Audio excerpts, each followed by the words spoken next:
Dying on the cross is not the price for my sin. Physical death is not the punishment for sin. Because if physical death is the punishment for sin, when I die, I have paid the price. Everybody who dies should go to heaven because they died. So if Jesus only physically died, I say, you don't have to die for me, Jesus. I'll die myself. What is the punishment for your sin? Hell. And if Jesus did not suffer hell on the cross, he has not paid the price for my sin. But he did suffer hell. Do you know what hell is?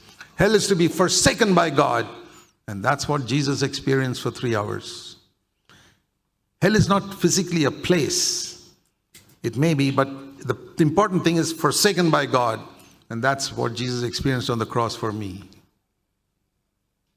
That's what he struggled with in Gethsemane. Father, take this cup away from me.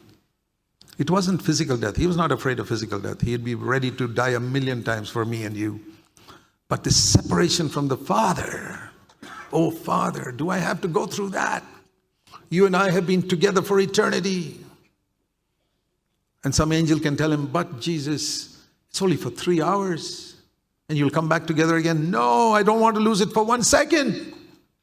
See, we don't have that type of attitude to losing fellowship with God. We just tell a lie or get angry with somebody and lose fellowship with God. You fight with your wife and you don't talk to her for 1 hour. You don't have fellowship with God for 1 hour. It doesn't bother you. Afterwards, you go and apologize. But you've lost fellowship with God for 1 hour. It doesn't bother you and me because we don't value it. Jesus didn't want to lose it for 1 second because he knew this is the most important thing in life. And you become a spiritual man when you realize that fellowship with God is the most important thing in life. I never want to lose it even for 1 second. And Jesus struggled with that in Gethsemane.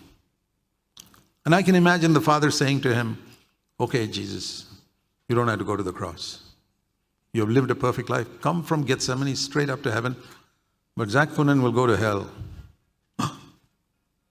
Jesus said, Zac Poonen will go to hell. Okay, Father, I'll go to the cross. The day the Lord opened my eyes to see that, I wept and wept and wept and wept. I said, Lord, now I know. I see your love for me in Gethsemane. When I was a child, I saw it on Calvary that you died for me, the whip and the beating and the crown. Now I see in Gethsemane the mature understanding of what the cross was for Jesus. He suffered hell that I might never go there. And you know what it brought in my heart? A tremendous hatred for sin. I said, Lord, I cannot sin again because I know what it did for you. Not just the physical agony of beating and all that, but you went to hell because of my dirty thoughts, because of my anger, because of my unforgiving spirit. I'll never want to do those things again because that's what crucified you. It's I who drove that nails into your hand. That's what he suffered.